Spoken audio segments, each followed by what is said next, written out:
There are only a few people in the world who have the ability to save the government from financial collapse and become rich in the process. John Pierpont Morgan is one of those people, but how did he get to that level?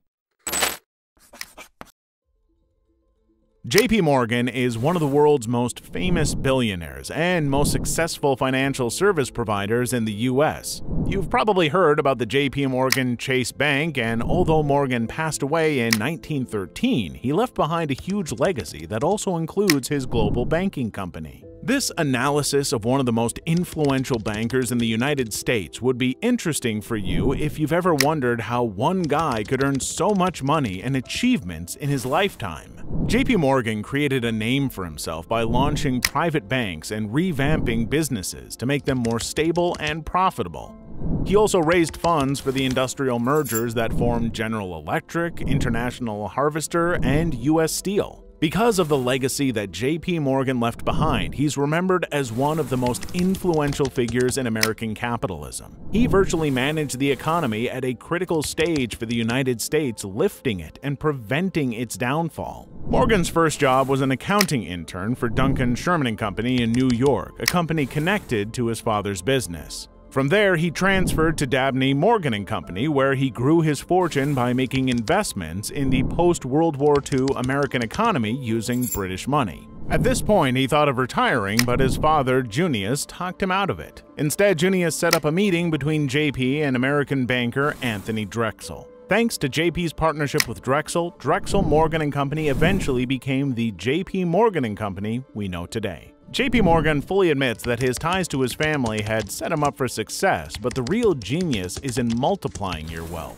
Morgan told Governor Grover Cleveland, "If I've been able to succeed in the station of life, I attribute it more than anything to the endorsement of my father's friends." As a merchant banker in London, his father gave him JP exclusive access to the British capital, laying the foundation for his successful career.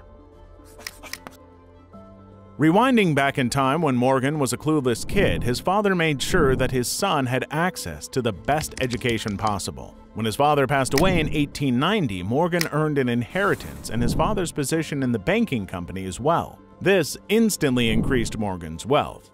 Drexel passed away shortly after, giving Morgan control of the banking company. But still, it was Morgan who had a knack for business that allowed him to make smart choices and forge new partnerships with more people that made him more successful than anybody else in his entire family. JP Morgan & Company expanded to become one of the most influential financial organizations in the United States when he joined Drexel's company as a partner in 1871, and the company took his name in 1895. Making failed businesses profitable was Morgan's most unique natural talent. JP Morgan even merged railroad businesses and acquired shares in each one to aid the railroad industry's recovery after the 1893 U.S. financial meltdown. He made a huge fortune thanks to all those mergers. In 1898, he applied the same merger technique to the steel industry. He didn't stop at just the railroad industry and merged many enterprises to become the United States Steel Corporation, which obviously made him even richer. The main reason why he shifted his interests to the steel industry was that there was a slump that came towards the end of the 1890s. He ended up forming a partnership with Carnegie Steel president Charles Schwab, and in the end, Carnegie Steel was sold secretly for $480 million. Just for context, this was more than the total federal budget of the United States at the time. Morgan combined his steel business in 1901 to form US Steel. The firm was the first billion-dollar company in the nation with a market worth of $1.4 billion. JP Morgan dominated the banking and railroad industries and held a 60% stake in the steel sector. Additionally, he served on the boards of directors for 48 separate businesses. Back then, starting a billion-dollar business seemed like an unrealistic fantasy. Nowadays, we even have a trillion-dollar firm like Apple. Today's founders don't even need to do it in the hard way as they did in the 1800s and 1900s. But how are JP Morgan & Company doing nowadays with new companies like Apple?